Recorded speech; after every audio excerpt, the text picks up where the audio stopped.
Hello friends, నేను శరణ్యాని. ఇవాళ సంసారం ఒక సాగరం 12వ భాగం చదువుకుందాం. రచించిన వారు మీనా ముక్తేశ్వర్ గారు. ఇదే అదనుగా కిటికీలోకి తొంగి చూసింది అంజమ్మ. ఏదో అడ్డం కట్టి చచ్చింది, ఏవి కనిపించడం లేదనుకుంది. ఇంతలో శేషగిరి కిందకి దిగి వచ్చాడు. ఈ నక్క బుద్ధులు మాత్రం మానవా, ఈసారి చూసావంటే గోడకేసి బాధత అంటూ పెద్దగా అరిచాడు. సన్నాసి మొగుడు సన్నాసి, వేడినీళ్ళు పెట్టు, నాకు పని ఉంది పొలం దగ్గర అని చెప్పాడు శేషగిరి. రాత్రంతా మెలకుగా ఉండడంతో మెలకు రాలేదు కొత్త జంటకు. పని అంతా నాకు, అదేమో హాయిగా పడుకుందని తిట్టుకుంటున్న అంజమ్మను తిట్టిపెట్టాడు శేషగిరి. ఎందుకు అభం శుభం తెలియని పిల్లనంటావు? కంటే నీకు 10 ఏళ్ళ కూతురైనా ఉండేది. మొదట కాని పోస్తే అప్పుడే వద్దని మందు మింగావు. ఇప్పుడు గొడ్రాలా నేడుస్తున్నావు ఎందుకు?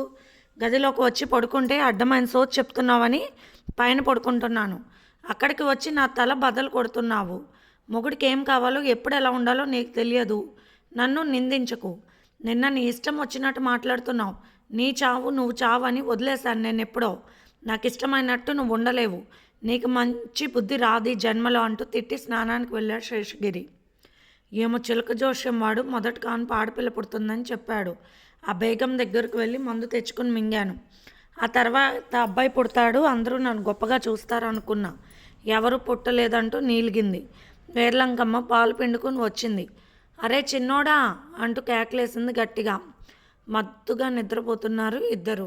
ఎందుకమ్మా, లేచినప్పుడు లేస్తారు కదా, వాళ్ళని ఎందుకు ఇబ్బంది పెడతారు? పనేమి లేదా ఏమిటి అన్నాడు శేషగిరి. అది కాదురా, కొట్టుకాడికి వెళ్ళాలి కదా అన్నది వేర్లంకమ్మ. మనకి ఊర్లో ఈ బజార్ మొత్తానికి అదే కొట్టు. వాడు వెళ్ళేదాకా ఎవరు అక్కడికి పోరు. ఇంతకు కావాలంటే వాళ్ళే వస్తారు ఇక్కడికి, అప్పుడు వెళ్తాడులే అన్నాడు శేషగిరి నవ్వుకుంటూ. ఆ దిక్కుమాలిన దాని సంత వదిలేస్తే బాగుండు. వదిలేస్తే అంతకన్నా దేవుడు లేడు, వాడంత మంచివాడు లేడు. ఇక వేరే వ్యసనాలు ఏవీ లేవు అని మనసులో అనుకున్నాడు శేషగిరి తమ్ముడు గురించి. శేషగిరి స్నానం చేసి రాగి సంకటి ముద్ద చేపల పులుసు తిని పొలం దగ్గరకు బయలుదేరాడు. పని ఉంటే వదలుడులే పిచ్చికన్నా అనుకుంది వేర్లంకమ్మ చూస్తూ. కానీ మాయదారి మందు అలవాటు వచ్చేటప్పుడు ఫుల్ అయిపోతాడు. ఎటి తగ్గిపోయాడో బిడ్డ అనుకుంటూ బాధపడింది వేర్లంకమ్మ. గబగబా నడుచుకుంటూ వెళ్తున్నాడు శేషగిరి పొలానికి. సుబ్బలక్ష్మి ఎదురొచ్చింది. పెద్ద బావ కొట్టు తీయరా ఈరోజు అన్నది వయ్యారంగా తిప్పుకుంటూ. అవును, మీ ఆయనకి పొద్దున్నే కాస్త కాఫీ అయినా ఇచ్చావా? ఆడదానివి బుద్ధి తెచ్చుకో, కనీసం ఒక మనిషిలాగా మారి చూడు మొగుడిని అని తిట్టుకుంటూ వెళ్ళిపోయాడు శేషగిరి. ఎప్పుడు కోపంతో రగిలిపోతూ ఉంటాడు. తాగుబోతు కదా అని ఒక్కరోజు దగ్గరికి వెళ్తే ముఖం మీద తన్నాడు. తర్వాతే జగ్గు బావని లైన్లో పెట్టుకున్నాను. ఏదేమైనా జగ్గు బావకి ఈరోజు చిట్టిగారెలు నాటుకోడి పులుసు చేసి తీసుకెళ్ళాలి. అవంటే ఎంత ఇష్టమో బావకని. అవి తిని మామూలుగా ఉండదు, అబ్బాయి రెచ్చిపోతాడని తెగ సిగ్గుపడిపోయింది. వేర్లంకమ్మ కొడుకుని లేపింది. జగపతి పైకి లేచి జాహ్నవిని లేపాడు. అక్కడున్న బట్టలు తీసిచ్చాడు. శుభ్రంగా కట్టుకో అని చెప్పాడు. ముఖం కడుక్కునిరా వెళ్ళి అని చెప్పగానే శుభ్రంగా ముఖం కడుక్కుని వచ్చింది జాహ్నవి. జాహ్నవికి చక్కగా బొట్టు పెట్టాడు జగపతి. అయ్యో, ఇలాగే పెద్ద బొట్టు పెట్టుకోమన్నది వదిన. పసుపు ఓని ఎర్ర ఓని ఎక్కువ వేసుకోమందని నవ్వింది జాహ్నవి. వరలక్ష్మి తల్లికి చెప్పింది కాబట్టి ఇలా ఉండు అలా ఉండని చెప్పి బొట్టు కూడా పెద్దగా పెట్టుకో అని చెప్పింది ముందే. అమ్మవారు కనపడినట్టు కనపడుతుంది. అప్పుడు భయంగా ఉంటుంది వాళ్ళమ్మ అని ఆమె మొత్తానికి ప్లాన్ పారింది. నిజంగానే పసుపు ఎరుపు బట్టలు వేసుకున్నప్పుడు వేర్లంకమ్మ తెలియకుండానే భయంగా ఉంటుంది. బయటకు వెళ్ళిన జాహ్నవిని చూసింది వేర్లంకమ్మ. శుభ్రంగా వేడి నీళ్ళు అట్టుకెళ్ళి తానాలు చేయండి ఇద్దరు అని చెప్పింది. అలాగే ఇద్దరు స్నానాలు చేసి వచ్చారు. రాగి సంకటి చేపల పులుసు తినండి, నేనే చేశానన్నది వేర్లంకమ్మ. రాగి సంకటి చేసే ముందు రోజు చేపల పులుసు వేసి పక్కన పెడుతుంది మట్టి దాకలో వేర్లంకమ్మ. ఇబ్బందిగా చూసింది జాహ్నవి. నేను తింటాను లేవే. జాహ్నవి తినలేదట్ట పాపం అన్నాడు జగపతి నవ్వుతూ. ఇద్దరి ముఖాలు వెలిగిపోతున్నాయి. శుభ్రంగా ఉన్నట్టున్నారులే అనుకుంది నవ్వుకుంటూ వేర్లంకమ్మ. వాళ్ళ ముఖాల్లోని ఆనందాన్ని చూస్తుంటే అంజమ్మకు కోపం వచ్చేస్తుంది. అమ్మ పక్కూర్లో సంత ఉంది, జాహ్నవిని తీసుకెళ్ళి చూపించి ఇంట్లోకి కావాల్సినవి కొట్లోకి ఏదైనా కావాలేమో చూసి బండి మీద వేసుకు వస్తాను, సరేనా అన్నాడు జగపతి. సరేలే, పొలానికి మీ అన్న వెళ్ళాడుగా, కొట్టుకాడ నేను కూర్చుంటాలే అన్నది నవ్వుతూ వేర్లంకమ్మ. జాహ్నవి రాత్రి వాళ్ళ అమ్మని చూడాలని అడిగింది జగపతిని. అక్కడికి తీసుకువెళ్తున్నాడు జగపతి. జాహ్నవి చాలా సంతోషంగా ఉంది అందుకే. ఏంటి రాత్రి బాగా ఉన్నట్టున్నారు అంటూ అడిగింది అంజమ్మ. చాలా బాగా ఉన్నామన్నది జాహ్నవి. సైగ చేసి అడిగితే వేళ్ళు చూపించింది జాహ్నవి. అమ్మో, దీని దొంప తెగ ఆనందమంతా దీనిదే. ఆయన కూసంత అలసట కూడా లేకుండా చూడు ఎలా ఉందో. అప్పుడే నూనెలో నుండి తీసిన గారెలాగా నిగనిగలాడిపోతుంది. పచ్చటి రంగుతో మెరిసిపోతుంది. ఒళ్ళంతా కందిపోయినట్టుంది. పాపకని లోపలే కుళ్ళుకుంది అంజమ్మ. జగపతి తెలిసిన వాళ్ళ బైక్ అడిగి తీసుకొచ్చాడు. భార్యను ఎక్కించుకుని చక్కగా తీసుకువెళ్ళాడు. జాగ్రత్తగా కూర్చో బుజ్జి బంగారం అంటూ నవ్వాడు జగపతి. నన్ను బుజ్జి బంగారం అని మా అమ్మ అంటుంది అంటూ నవ్వింది జాహ్నవి. జాహ్నవి వాళ్ళ ఊరికి పడవ దాటి ఒక రూట్ అయితే బైక్ మీద డొంక రూట్లో వెళ్ళిపోవచ్చు. ఆపండి ఆపండి ఆపండి అన్నది జాహ్నవి. ఏమైంది అంటూ దిగాడు జగపతి. ఇక్కడ గుడిలో దండం పెట్టుకుందాం వదిన చెప్పారు. ఎప్పుడైనా బయటికి శుభ్రంగా వెళితే దండం పెట్టుకోవాలట. జంటగా పెట్టుకుంటే చాలా మంచిదంట అంటూ అక్కడే ఉన్న కోనేట్లో తామరలు కావాలని అడిగింది జాహ్నవి. తామర పువ్వులు కోసిచ్చాడు జగపతి. అక్కడున్న విష్ణుమూర్తి విగ్రహానికి చుట్టూ అలంకరించి దండం పెట్టుకుంది జాహ్నవి. గంట పైకి ఉంది, నాకు అందదు. గంట కొట్టకుండా వెళ్ళకూడదు గుడి నుండి. ఎలా మరి అన్నది జాహ్నవి. నేనున్నాను కదా బంగారం, నా బుజ్జి కదా నువ్వంటూ నిదానంగా ఎత్తుకున్నాడు జాహ్నవిని జగపతి. గంట అందుకని కొట్టింది జాహ్నవి. కిందకు జారుతూ ఉంటే సున్నితమైన భాగాల్లో చిన్నగా కొరికాడు జగపతి. గుడి ముందు ఇలాంటి పనులు చేయకూడదు, దేవుడికి కోపం వస్తుంది. అది కూడా తెలియదా నీకు అన్నది జగపతి వైపు కోపంగా చూస్తూ జాహ్నవి. అబ్బో, బుజ్జి బంగారం కోపంగా ఉన్నావా? భలే ముద్దుగా ఎర్రగా ఉన్నావు, కందిపోయావు కాసేపట్లో ఉన్న కలువ పువ్వులాగా అంటూ నవ్వాడు జగపతి. గుడి మెట్లు దిగాక బండి ఎక్కేటప్పుడు జగపతి బొగ్గు మీద ముద్దు పెట్టింది జాహ్నవి. ఏంటి మరి నువ్వెలా చేస్తున్నావు, చెయ్యవచ్చా అన్నాడు జగపతి నవ్వుతూ. మరి నువ్వు అలా చేస్తే నాకు ఇలాగే చేయాలనిపిస్తుంది. ఏం చేయను అంటూ జగపతిని గట్టిగా హత్తుకుంది జాహ్నవి. రోడ్డు మీద ఎవరైనా చూస్తారు, తప్పు అన్నాడు నవ్వుతూ. దారిలోకి వచ్చింది బంగారు బుజ్జి కలువ అన్నాడు నవ్వుతూ. నువ్వు కూడా బంగారమే అన్నది నవ్వుతూ జాహ్నవి. లేదు, నాకు ఇంకో పేరు పెట్టు అన్నాడు నవ్వుతూ జగపతి. నువ్వు మరి అందరికంటే మంచివాడు ఎవరు? ఆ దేవుడు లాంటి వాడివి నువ్వు అంటూ నవ్వింది జాహ్నవి. ఇక ఆ బైక్ ఆనందంగా వెళ్తూ ఉంది పచ్చటి పొలాలలో. సుబ్బలక్ష్మి వయ్యారంగా తిప్పుకుంటూ చిట్టగారెలు ఒక బాక్స్లో, నాటుకోడి మాంసం కూర పులుసు ఒక బాక్స్లో పెట్టుకుని తిప్పుకుంటూ కొట్టులోకి వచ్చింది. కొట్టు తలుపు సగం దగ్గరకు వేసి ఉంది. వాసన చూసింది. దీపారాధన సాంబ్రాణి వాసనలు ఏమీ తగలలేదు. అమ్మయ్య అనుకుంది. సామాన్లు ఉన్న గదిలో చీకటిగా ఉండేసరికి వంగి కిందగా ఉన్న బియ్యాన్ని తోటానికి వంగిన వేర్లంకమ్మని చూసుకోకుండా వెనక నుండి గట్టిగా మాటేసుకుంది సుబ్బలక్ష్మి. బావా అంటూ వసే అంటూ పెద్దగా అరిచింది వేర్లంకమ్మ. నీ బొంద పడిపోను గున్నెనుకులా ఉన్నావు, పినుగు లాంటి నా మీద ఇలా పడి చేస్తావేమి, పైత్యపు ముండ అని తిట్టింది వేర్లంకమ్మ భయంతో. ఏదో వచ్చి చీకట్లో మీద పడిపోయింది అన్నట్టు అనిపించింది ఆమెకు కోపంతో. అయ్యో అత్తమ్మ, నువ్వు ఇక్కడ ఉన్నావా, చూసుకోలేదు, ఏంటి వచ్చావు అంటూ చాలా చిరాగ్గా అడిగింది వేర్లంకమ్మ. ఏమీ లేదు అంటూ బాక్సులు తీసుకువెళ్తున్న సుబ్బలక్ష్మిని చూసి ఇలా రా అని పిలిచింది వేర్లంకమ్మ. ఏంటి ఆ డబ్బాల్లో అంటూ అడిగింది అనుమానంగా.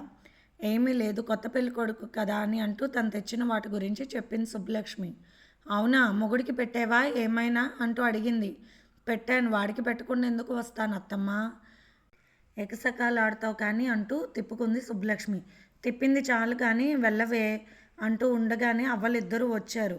ఏంటి జంట పక్షులు వచ్చాయి అంటూ నవ్వింది వేర్లంకమ్మ.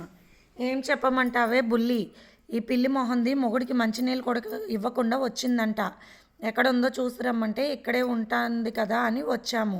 ఇంటికి ఎవడో వస్తే ఆడికి కోడి కూర గారెలు పెట్టిందంట. గంట సేపు వాడి దగ్గరే ఉండి వచ్చిందంట. పిలిచి నోరు ఎండిపోయిందంట మొగుడికి. ఆయన పలకలేదంట, టక్కులాడి అని శుభ్రంగా సుప్రభాతం పాడేశారు అవ్వలిద్దరు. వేర్లంకమ్మకు అరికాలు మంట నడినెత్తికెక్కింది. ఇదిగో పైత్యం మొహందాన, నా కొడుక్కి పెళ్ళయింది, ఆడు జోలికి వస్తే కోసి పచ్చి కారం పెడతా పైత్య మొహందాన అంటూ వచ్చిన బూతులన్నీ తిడుతుంది వేర్లంకమ్మ. అవ్వలిద్దరూ ముసిముసిగా నవ్వుకుంటున్నారు. ఖాళీగా ఇంట్లో పడి తిని తొంగుంటున్నాము. ఇట్టా ఉంటే తొందరగా పోతారు పైకి. సుబ్బలక్ష్మి మీ వ్యవహారంలోకి వెళ్ళండి, ఇంకో 10 ఏళ్ళు గ్యారెంటీ మీకు అని చెప్పింది వరలక్ష్మమ్మ. బంగారు తల్లి ఇంటికొచ్చి మరీ చెప్పింది. ఇప్పుడు నీ నోట ఈ బూతులు వింటుంటే నాకు నా మొగుడు గుర్తు వచ్చి సిగ్గెత్తది ఓలప్ప. ఆడిపోయి 25 ఏళ్ళు దాటిపోయింది, ఇప్పుడు గుర్తొచ్చాడా మొగుడు అంటూ అవలిద్దరూ కూర్చుని ఎవ్వరం ఆడుతూ నవ్వుతూ ఉన్నారు. ఆ ఇద్దరు మాటలు విన్న వేర్లంకమ్మకు నవ్వొచ్చింది. మళ్ళీ పాలి కొట్టుకాడికి వచ్చావనుకో కాలు అడ్డంగా విరిచి పెడతా గుడిసెట్టుదానా అంటూ పెద్ద తిట్లు తిట్టింది వేర్లంకమ్మ. పొద్దున్నే రాగి సంకటి చేపల పులుసు తిన్నాను కాబట్టి గుండె దిట్టు చేసుకున్నాను, లేకుంటే ఇది నన్ను పట్టిన పట్టుకి చచ్చిపోయేదాన్ని అంటూ తిడుతూ ఉంది వేర్లంకమ్మ. ఏడుస్తున్నట్టు నటిస్తూ కళ్ళు తుడుచుకుని ముక్కు చీత్తూ ఉన్న సుబ్బలక్ష్మి వైపు చూస్తూ అవ్వలిద్దరూ, ఏం సుబ్బు ఒళ్ళంతా మాలి కొవ్వెక్కిందా? అయ్యో ఆరాటం పెళ్ళికొడుకు పేరంటాలు కొంగు పట్టి లాగుతాడని తెలుసు, కానీ కొడుకు మీద మోజుతో తల్లిని అతుక్కున్న దాన్ని నిన్నే చూశాను. ఈ మధ్యకాలంలో ఊర్లోకి రాకుండా ఆ బుడ్డాయి మనవడితో అన్నీ తెప్పించుకుని గుడిసెలోనే పడి ఉంటున్నాము. నీ వీధి భాగోతం తెలీదు మాకు, కానీ భలే ఉందిలే, అత్తరు సాయిబ్బ నాటికలాగా ఉంది అంటూ కుసకుసా నవ్వారు అవ్వలిద్దరు. అయినా అత్తమ్మ ఇన్నాళ్ళు ఏమీ అనలేదు, ఇప్పుడు ఎందుకు తిడుతున్నావు అంటూ గయ్యమని లేచింది సుబ్బలక్ష్మి. ఓసి దీని చిత్రం సంతకెళ్ళ దాని కొడుకుతోనే పండి సిగ్గు ఎగ్గు లేకుండా దాంతో తగువెట్టుకుంటుంది. ఓలమ్మ సుబ్బి చాలా చూపించావు ఈ చిత్రం హిహిహి అంటూ నవ్వారిద్దరు. ఆడికి పెళ్ళి కాలేదు, ఏదో అదొక వాటం, అది పెద్ద లెక్కలోకి తీసుకోలేదు. నేనే లెక్కలోకి తీసుకుంటే నీ డొక్క చించి డోలు కట్టేదాన్ని. నా కోడలు ఆ మావులమ్మ తల్లికి మారు రూపం, అమ్మో రంశం, నాశనం అయిపోతావు జాగ్రత్త అంటూ తిట్టింది వేర్లంకమ్మ. నవ్వుతున్న అవలిద్దరి వైపు చూసి, ఇద్దరు ఒకడినే మనవాడి తెగ నీతులు చెప్తున్నారేంటి అన్నది కోపంగా సుబ్బలక్ష్మి. మేమిద్దరం ఒకడినే మనవాడాం, మేమిద్దరం ఒక పాలి పుట్టాము, కవల పిల్లలము, కడుపులో కలిసే పెరిగాము, బయటకు వచ్చాక కూడా కలిసే పెరిగాము, అందుకే ఒకడినే చేసుకున్నాము. ఏ ఒక్క రోజైనా ఒక తగు ఎరుగుదామా? ఈరోజు మా మానం గురించి మాట్లాడుతుంది ఆడది, సిగ్గులేదు అంటే ఒకడికే కాదు నువ్వు అప్పచెప్పింది, సిగ్గులేని మానాన్ని తూ అంటూ ఉమ్మేశారు ఇద్దరు. నిజంగా ఏడుపు వచ్చింది, ఉక్రోషం వచ్చింది. కోపంగా వెళ్ళిపోయింది సుబ్బలక్ష్మి. ఏంటి దీని కోడలు మావులమ్మ తల్లి అంకాలమ్మ తల్లి, అబ్బో చూస్తా, ఈరోజు నా మానం పోయిందని నలుగురిలో ఎట్టా హేళన చేశారు వీళ్ళు, అట్టాగే దాని కోడలు మానం పోయేలా నేను చేస్తాను. సుబ్బలక్ష్మి పగ అంటే మామూలు పగ కాదు, తొక్కిన తాచు లెక్క, చూస్తా సమయం చూస్తా అప్పుడు చెబుతా అంటూ ఏడుస్తూ పోయింది సుబ్బలక్ష్మి. అవునత్తమ్మలు మామ ఒకడితోనే ఎలా సర్దుకున్నారా సరే, గొడవలు రాలేదా ఎప్పుడు అంటూ నవ్వుతూ అడిగింది వేర్లంకమ్మ. గొడవ ఎందుకు, మాకు ఒకరంటే ఒకరికి ప్రాణం, మా ఇద్దరికి మా మామ అంటే పానం అంటూ కిసక్క నవ్వేశారు ఇద్దరు. అందులో కవ్వ ఆదివారం వంట నాది, పడక మా అక్కది, అలాగే సోమవారం అంటూ చెబుతూ నవ్వు మాటలకు చాలా అర్థమైంది అంటూ నవ్వింది వేర్లంకమ్మ. వరలక్ష్మి మీ దగ్గరికి వచ్చిందా అంటూ ఆశ్చర్యంగా బుక్కలు నొక్కుంటూ అడిగింది వచ్చిన వారికి సరుకులు ఇస్తూ వేర్లంకమ్మ. ఇదిగో అన్న చక్కగా తూస్తాడు, నువ్వు మరీ ఘోరం పీనమ్మా అంటున్న మణిని, నీ దగ్గరికి పాలకు వస్తే మొత్తం నీళ్ళన్నీ చెప్పుకుంటున్నారు, మరెందుకు సెత్తుతున్నావు అట్లా అంటూ నవ్వింది వేర్లంకమ్మ. ఒక్కోసారి బర్రె నీళ్ళు బాగా తాగుద్ది, అప్పుడు నీళ్ళగా ఉంటాయి పాలు, నేనేం చేసిన పిన్ని అన్నది మణి. అట్లాగే మీ అన్న చేతుల్లో బల్లం ఉండి బాగా తూగుతాయి సరుకులు, చేవ చచ్చిన నా చేతుల్లో సరిగ్గా తూగవలేవే సరుకులు అంటూ నవ్వింది వేర్లంకమ్మ. కిసుక్కు నవ్వారు ఇద్దరు అవ్వలు. కాస్త బెల్లం పెట్టింది వేర్లంకమ్మ అవ్వలకి, చప్పరించండి అంటూ. వరలక్ష్మి ఒకరోజు వచ్చింది. ఏంటి పడి ఉన్నారు ఇలా, ముసలి వాళ్ళు పడుకుని ఉంటే తొందరగా పోతారంట, ఊర్లో ఏ గోల్ జరిగినా కూడా ఊరుకునే వాళ్ళు కాదు ఇదివరకు, ఇప్పుడు మీ ఇంటి ముందున్న సుబ్బలక్ష్మి చేసే పనులు కనపడడం లేదా మీకు? మీరుంటే చాలు ఊర్లో ఇటువంటి తప్పులు జరగనివ్వరని చెప్పుకుంటారు అందరూ, మీరేంటి ఇలా అయిపోయారు అని వాళ్ళని రెచ్చగొట్టింది వరలక్ష్మి. 2 ఏళ్ళుగా ఏ గోల్ లేని అవ్వలు ఇద్దరు పైకి లేచారు.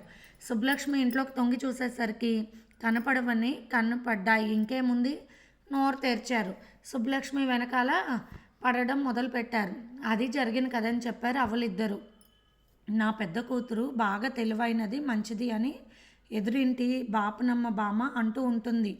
ఆమెకు నచ్చడం అంటే మామూలు విషయం కాదు. అది ఊరికే ఏ పని చేయదు. వరలక్ష్మి ఏ పని చేసినా దానికి ఒక లెక్క ఉందని చిన్నప్పటి నుంచి అనుకునేవాళ్ళు ఊళ్ళో వాళ్ళు కూడా. అవ్వలిద్దరూ పైకి లేచి వెళ్ళి వస్తాము, సుబ్బలక్ష్మికి ఖాళీ ఉంటుంది కదా, మొగుడికి అన్నం పెట్టిందా, నీళ్ళు పోసిందా అని చూడాలంటూ తిప్పుకుంటూ వెళ్ళిపోయారు. ఇది ఫ్రెండ్స్ ఇవాల్టి ఎపిసోడ్. రేపు ఇంకొక ఎపిసోడ్తో మీ ముందుకు వస్తాను ఫ్రెండ్స్. మీ అమూల్యమైన సమీక్షలు మీరు కామెంట్స్ రూపంలో తెలియచేయండి ఫ్రెండ్స్. బాయ్.